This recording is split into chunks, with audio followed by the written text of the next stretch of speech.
It's a kind of material invention and an emphasis on mark making and moving paint around within the confines of portraiture. How do you experiment like a process painter that usually deals in abstraction, but within the idea of portrait? And you can see it from the beginning, you can see it in the recent work. My name is José Lerma. I'm a painter and installation artist, and I am based in Puerto Rico. Domestic in a foreign sense is a play on foreign in a domestic sense, which has to do with a case that basically established that status that's conferred upon the citizens of Puerto Rico, which to this day it means that you can be drafted in the army, but you can't vote for president. When you flip the phrase, it opens up to an idea of, the foreign within the familiar, the uncanny within the thing that you have to relate to every day.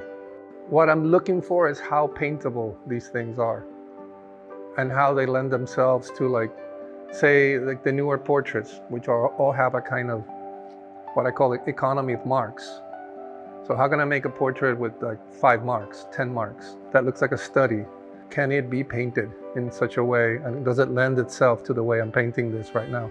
That to me determines the content. If the content, because it's a historical painting, is attractive to me, that's important too, but that's secondary. I only give you the name. Things like likeness are less important than formal inventiveness.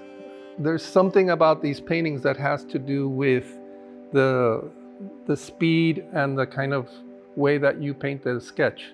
And that's what I wanted. What I wanted was a sketch, something, a huge painting that you confronted it like a large all over kind of work maybe, but it actually had the qualities of a sketch, 5, 4, 6 marks, making the whole thing. And it would feel like improvisational almost and quick. So I always like those to play on opposites, like the grand scale with the kind of intimate scale of a sketch. My material approach is always to do it within mediums. I'd always push the medium into the next medium. These that have very few marks are very sculptural. So they almost lean towards sculpture or toward relief. So they're paintings, but they're leaning towards the next thing over. I have to paint them in one sitting because they also dry very fast. So everything has to be pre-planned, from the colors to the shapes, everything. And then it's all painted in a matter of hours. And if it works, it works. And if it doesn't, it doesn't. This one you'll see has a little mark here from a cat. I don't know who decided to step on it, but I love it. So I kept it that way. They're painted horizontally. And they're painted using brooms that I kind of make myself to move these big amounts of paint. So I have to design also the way from the paint that I make myself to the brushes in order to get a painting that looks like a small painting but made big. Not just a large painting, but a painting that has all the qualities. What I like to say is a painting that makes you feel small. The collages are so thick and so kind of brutal in its approach. It's kind of like boom, like putting these sort of sheets of plastic, 5 or 6 of them. The prints, they're very physical, even though they're supposed to be prints. Something like the airbrush, which is made to look like ballpoint pen by sort of adapting the airbrush instead of using it the way most people do, which is to diffuse the color.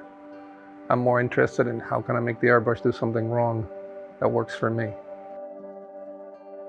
My relationship to Wisconsin is that I came here to be a law student, and I completed almost all of my legal studies when someone suggested that I should take an art class to relax. And I took it and I freaked out. I dropped out of law school. I got a scholarship and stuck around and completed my MFA. I was fortunate to end up to do that switch into art because it kind of, to me, Madison sort of saved my life in that it gave me direction at a time that I was very lost. I think it's fantastic to be back here. And it's a real honor to sort of show where you went to school. And I got to see recently, I met with some of my colleagues from back in the day. And 20 years ago, I would have never thought that as a student that I was to walk up and down the street that I would be doing this here. So it's nothing but an honor.